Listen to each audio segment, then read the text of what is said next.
As a podcast host, I have talked with hundreds of facility management and workplace leaders, but I've always dreamed of taking these conversations on the road.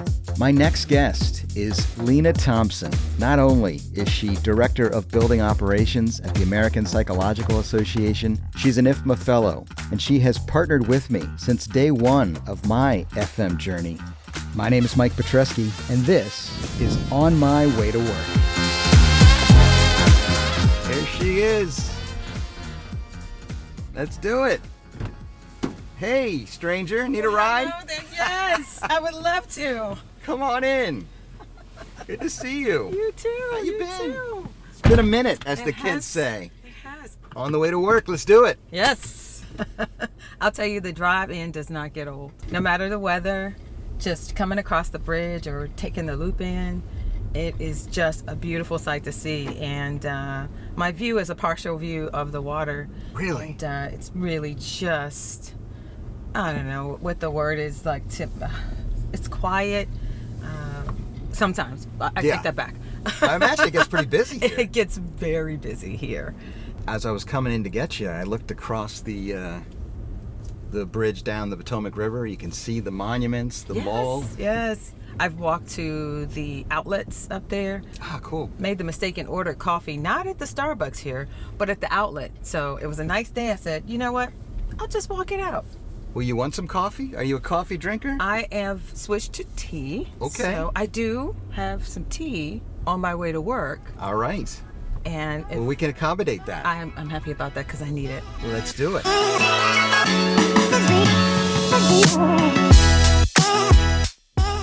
So, Lena, it's the morning routine, and you're on the way to work. How often are you going in these days, by the way? Well, it depends on what's actually happening, but I try to get to the office at least 1 to 2 days out of the week. The most important thing is to be a part of their day, not just virtually, but physically on site, to show them support. And also just the physical presence is really important nowadays. Most of my team never left the building, property management, and the facilities team itself.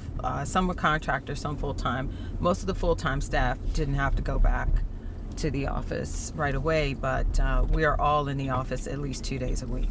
I really do miss the day-to-day, the hustle, the bustle of being on site. And even though we were trickling down, our numbers were getting lower. We were about 300 plus people a day. Right.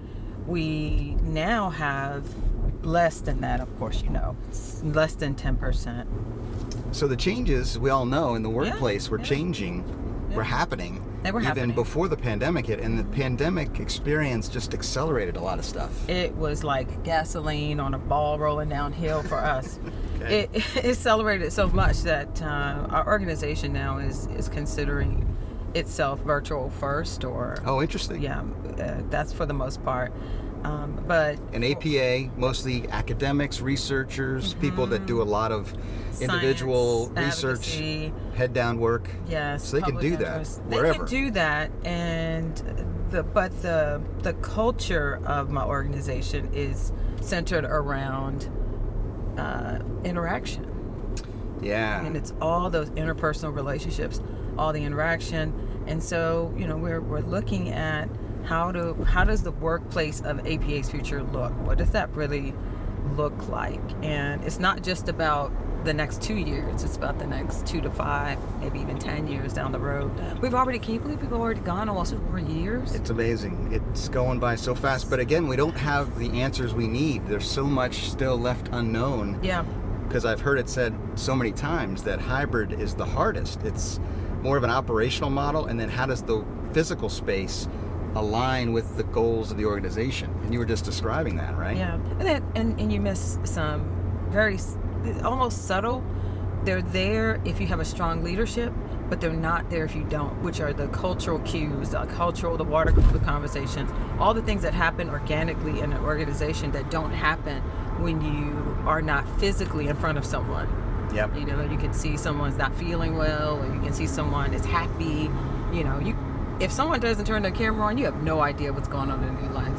It's true. It's true. And that's the downside of hybrid. I mean, I worked for a couple of decades in the built environment. Maybe you've been around the block a few times. If I'm honest with myself. Experience, Lena Thompson.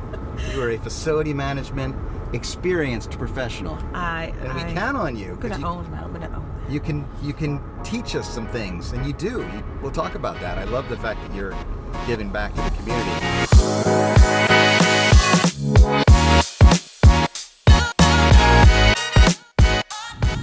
You mentioned a word there that I have to pick up on, leadership. Mm-hmm. What does that look like these days? Because I know that there's a lot of people forcing things through old school management style, and they're getting a lot of pushback on that. But where are the leaders? That's what I want to know. Well, our culture of facility management and how we maintain the built environment, we've always been the leaders in the background, the ones that are supporting not just the executive leadership, but also supporting or the administrative side. And so we have a dual role. The challenge that we have is that everybody wants to be a facility professional when it comes to a crisis, right? Okay. And we've been living in a crisis probably for the last 2-3 years. I almost caused a crisis with that turn. It was pretty wide. That was pretty right. Close call. We're good. We're good, everybody. We're good, thank you. I don't know if you saw my face, but I'm sure we did. We caught it on camera. So as we had to be at the forefront, the conversation, leading and championing the conversation about what to do with our facilities as it related to the health, the safety of the buildings, but also the employees. And so that's what leadership looks like now. And I think that has really changed the perception of what facility management really is. It's not just move a box or paint a wall or build a space. It's more, what are your thoughts? How are you grounded in the community? What is your educational level outside of the organization? And that's where my passion lies, which is about making sure that voice is there. And there's a course, leadership and strategy, which I think it's strategy before leadership, because you have to know what your organization is doing, what direction they're going in. And the big shift is, if you're going hybrid, then you need to be leading hybrid. You can't fight hybrid if you want to be on site. Right. It's not going to happen. You'll be without a job, unfortunately. So it's always good to understand so you can know how to lead. Can't lead unless you know what direction to go in and understand your organization's strategy, their culture, knowing your key decision makers. That all goes into being a good leader. I love it.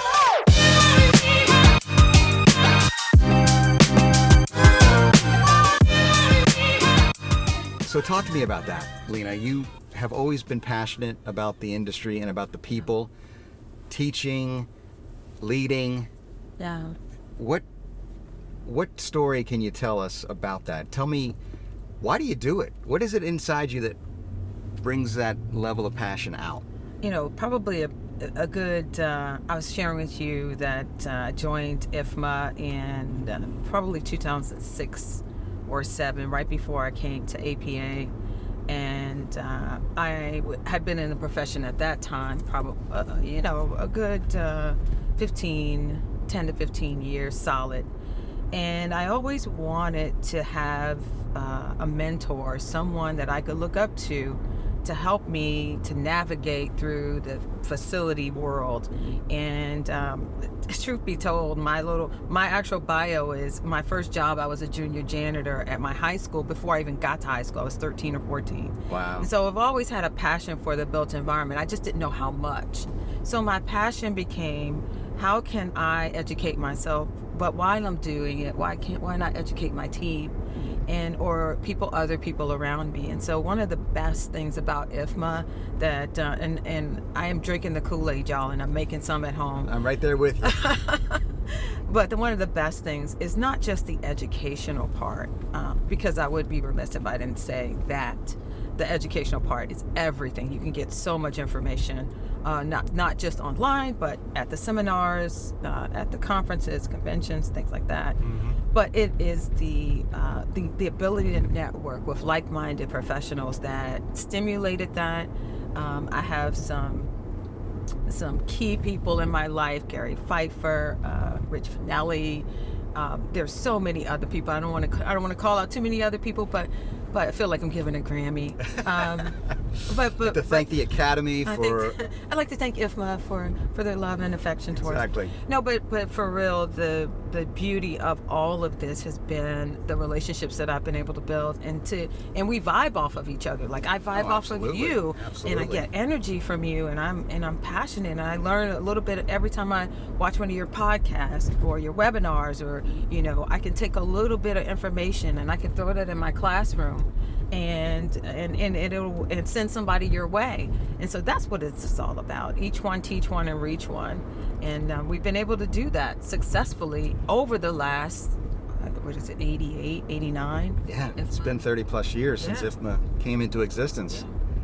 And that's what the community is all about. You really summed it up there nicely. And one time you were talking to me about it. Do you remember this? You said, it's like Mike, hands touching hands. No, you didn't say hands touching hands. You said one touching one. And I'm like, what are you talking about? Neil Diamond? Yes, and we started singing. Sweet Caroline. Bum, bum, bum. Yeah. That's the IFMA theme song. Yeah, that was.